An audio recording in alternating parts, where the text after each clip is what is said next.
Hi folks, today I'm going to talk about ESL conversation topics that you can use with intermediate students.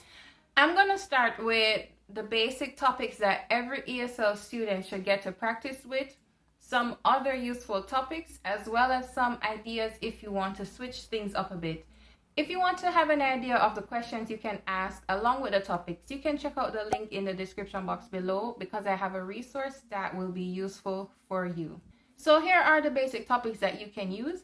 These are even useful for beginners depending on how you frame the questions. But getting to know you, jobs, hobbies, family, food, travel, sports, things that they like about their country or maybe other countries, things like that. So basic, things that basically involved what's usually common for people, Now, the reason why I said getting to know you should be the introductory lesson, like the first lesson you have with your student, is because as you are getting to know them, you are also getting to know their skills and their levels, things that they are interested in. Because first of all, you want to know their level and their vocabulary to see what you need to focus on and how you need to frame the questions possibly, as well as things that they may be interested in, because then you can choose the topics for later. I mean, you do want to cover all the bases as much as possible,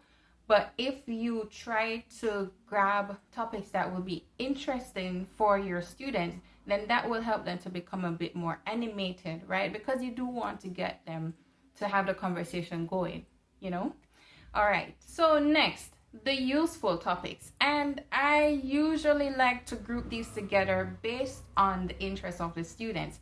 Could it be career? Could it be travel? Could it be business if they want to get more of business vocabulary? Could it be the environment? Could it be culture? Honestly, some of the students that you get, especially if you are on like a freelance platform, or sometimes the students will be interested to know your culture and share theirs, and that is totally fine. If that's what they're interested in doing, then you can frame the topics based on that. So here are the topics under those categories. For travel, you can have ordering at a restaurant. Maybe they're a foodie and they want to travel to a different country. Transportation, different countries that they would like to visit and why. For their career, and a lot of ESL students, especially adults, they are getting conversational lessons in order to advance in their careers, whether it's getting a new job or to get a promotion. So you want to focus on career development, workplace etiquette, networking, interview practices, because, or interview practice questions rather, because they may be preparing for an interview. So you could help them practice for that. For business, you could talk about account management or specific industry related topics based on the industry they are in or that they are interested in. Environment, pollution, climate change, sustainable development, things like that would be useful right now in the world. You can find topics related to that. And I will say that if you can find articles that relate to topics like these, it would be so fun or interesting, because then the students can read a little bit and be prepared for the class.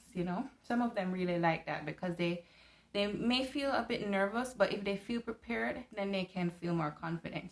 So for the ideas, these are like out of the box ideas just to switch things up a bit. Like I said, if you've had a student for a while and you want to maybe not feel like you're doing the same things over and over, then these ideas would be useful.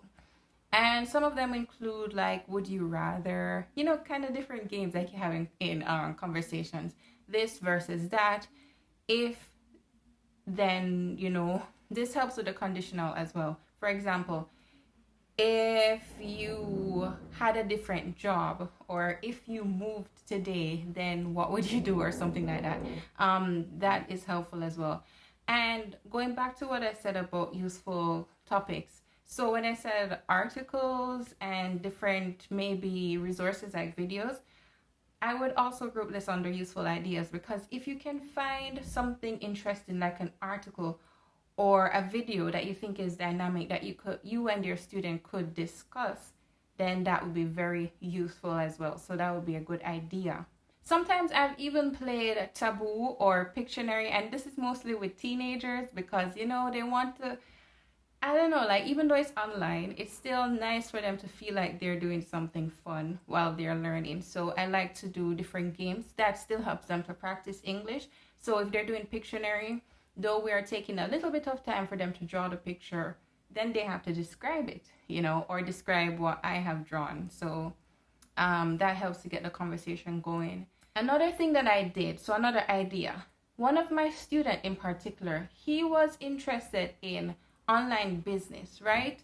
So I found topics that were related to maybe social media marketing, digital content creation, different things like that that would help with e-commerce, because I knew that he was interested in that. So that kind of helped me to find different ideas. So I feel like you can understand that the theme here is try to get to know and understand your student, what their goals are and what works best for them, so that you can group like a library of topics together that you think would be useful for them, and then evaluate how you think they're going based on the goals that they have and the goals that you have as a teacher for them. Also, you would find that if you find something that your student is really passionate about, you'd be surprised how even the most hesitant of students would become very animated during conversations that they just love to talk about. So I really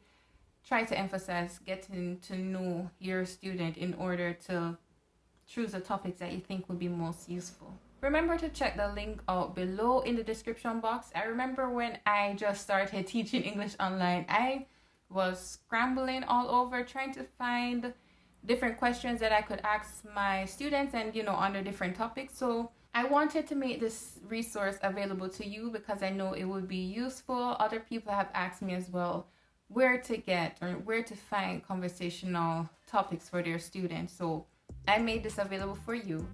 And thank you for watching. If you like what you see, subscribe. And I look forward to seeing you soon. Have a great day.